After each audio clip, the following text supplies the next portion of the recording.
الذين إذا أصابتهم مصيبة আল্লাহ তাআলা বলেন বান্দা শুনো বিপদ বালা মুসিবত যখন তোমাদের মধ্যে আসবে মা আসাবা মিন মুসিবাতিন ইল্লা বিইذنিল্লাহ জবান খুলে আওয়াজ করে বলেন তো বিপদের মধ্যে ফালায় কে আরো জোরে বলেন কে ফালায় আবার বিপদ থেকে একজন উদ্ধার করেন তিনি কে মা আসাবা মিন মুসিবাতিন ইল্লা বিইذنিল্লাহ আল্লাহ তাআলা নিজে বললেন বান্দা শোনো আমি আল্লাহ তাআলা সামান্য সময়ের জন্য তোমাদেরকে বালা মুসিবত দিয়ে থাকি ইল্লা বিইذنিল্লাহ শোনো আমি আল্লাহ ছাড়া কেউ তোমাকে এই বিপদ থেকে উদ্ধার করতে পারবে না বিপদ বালা মুসিবত দেয় আল্লাহ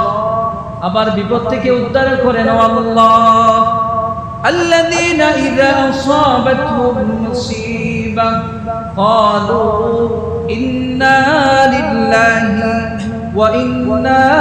إليه راجعون এই দোয়াটা আমরা মনে করি যে মানুষ মরলে শুধু এই দোয়াটা পড়ে ইন্না লিল্লাহি পড়ি না এটা আমরা কি মনে করি মানুষ মারা গেছে এই দোয়া পড়লে মনে হয় কেউ মারা গেছে ঠিক না না না না আল্লাহ পাক বললেন মুত্তাকি যারা ঈমানদার যারা কোন মুসিবতে পড়লেই পড়বে ইন্না লিল্লাহি ওয়া ইন্না ইলাইহি রাজিউন এটা শুধু মানুষ মরার দোয়া না মুসিবতে পড়লেই এটা পড়বে এই দোয়ার সাথে আল্লাহ নবীজি ছোট্ট আরেকটা দোয়াও শিখিয়েছে আল্লাহুম্মা আজুরনি ফি মুসিবাতি ওয়া আখলিফ লি খায়রান মিনহা হযরত আবু সালামা রাদিয়াল্লাহু তাআলা আনহু একজন সাহাবার নাম নবীজি যখন মক্কা থেকে হিজরত করে মদিনায় আসছেন তো উনি ওনার একটা ছোট্ট বাচ্চা আছে ওনার বিবি আর উনি দুইজন এই বাচ্চা নিয়ে মদিনায় হিজরত করছে আয়েশা এখানে একটা ছোট্ট বাড়ির মধ্যে থাকেন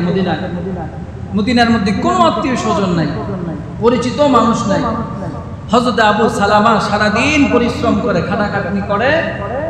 একদম শেষ সময় যখন বাসায় ফিরবে তখন নবীজির দরবারে হাজিরা দেয়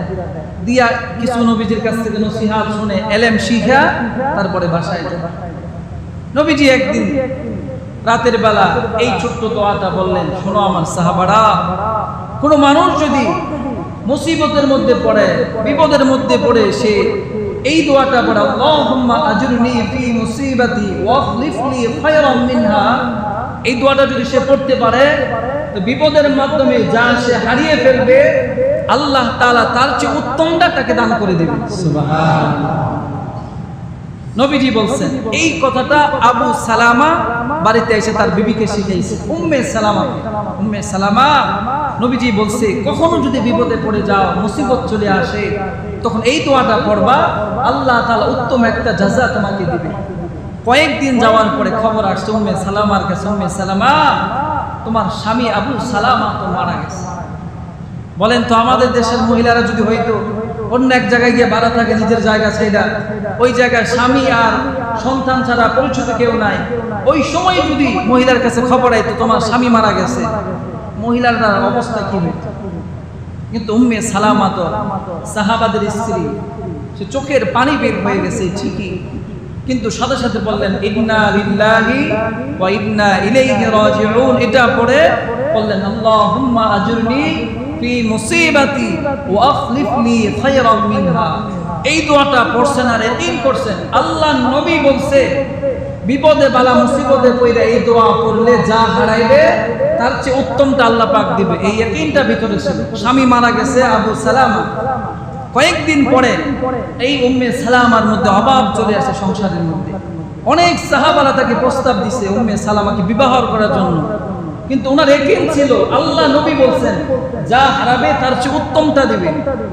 যে সমস্ত সাহাবারা বিয়ের প্রস্তাব দিছে তারা আবু সালামার চেয়ে উত্তম ছিল না একটু নীরব ছিল নিম্নমানের ছিল তিনি এই সমস্ত বিয়ের প্রস্তাব প্রত্যাখ্যান করে দিয়েছেন কয়েকদিন পরে